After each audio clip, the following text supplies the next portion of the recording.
మన దేశంలో జాతీయ పంచాయతీరాజ్ దినోత్సవాన్ని ప్రతి ఏటా ఏప్రిల్ 24న నిర్వహిస్తారు. స్థానిక పాలనా వ్యవహారాలను సమర్థవంతంగా నిర్వహించడంలో పంచాయతీరాజ్ సంస్థలు ఎంత కీలకంగా వ్యవహరిస్తాయో మనందరికీ తెలిసిందే. గ్రామీణాభివృద్ధిని ప్రోత్సహించడంలో, సామాజిక సాధికారతలో వీటి పాత్రను ప్రజలకు తెలియజేయడమే ఈ రోజుటి ముఖ్య ఉద్దేశం.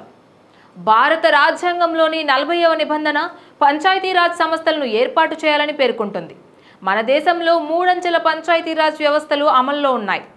ఒకటి దిగువ స్థాయి గ్రామ పంచాయతీ, రెండవది మధ్యస్థాయి బ్లాక్ స్థాయి పంచాయతీ సమితి, మూడవది ఉన్నత స్థాయి జిల్లా పరిషత్.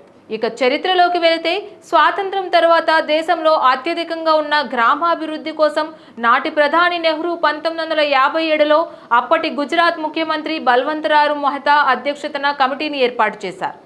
ఆ కమిటీ బాధ్యతగా దేశంలో కింది స్థాయి వరకు సుపరిపాలన, స్వపరిపాలన కోసం అధ్యయనానికి ఆదేశించింది.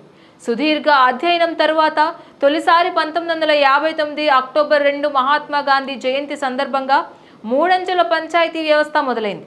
తద్వారా జిల్లా స్థాయిలో జిల్లా పరిషత్, బ్లాక్ స్థాయిలో సమితి, గ్రామ స్థాయిలో గ్రామ పంచాయతీ వ్యవస్థలు ఏర్పడ్డాయి. పివి నరసింహారావు ప్రభుత్వం పంచాయతీరాజ్ వ్యవస్థకు రాజ్యాంగ భద్రత కల్పించే లక్ష్యంతో 73వ రాజ్యాంగ సవరణ బిల్లును 1991 సెప్టెంబర్ 16న పార్లమెంట్లో ప్రవేశపెట్టింది.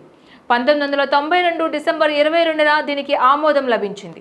ఈ బిల్లుకు దేశంలోని 17 రాష్ట్రాల శాసనసభలు అంగీకారం తెలిపాయి. ఈ బిల్లుపై అప్పటి రాష్ట్రపతి శంకర్ దయాళ్ శర్మ 1993 ఏప్రిల్ 20న ఆమోద ముద్ర వేయడంతో 73వ రాజ్యాంగ సవరణ చట్టం 1992గా మారి 1993 ఏప్రిల్ 24 నుంచి అమల్లోకి వచ్చింది.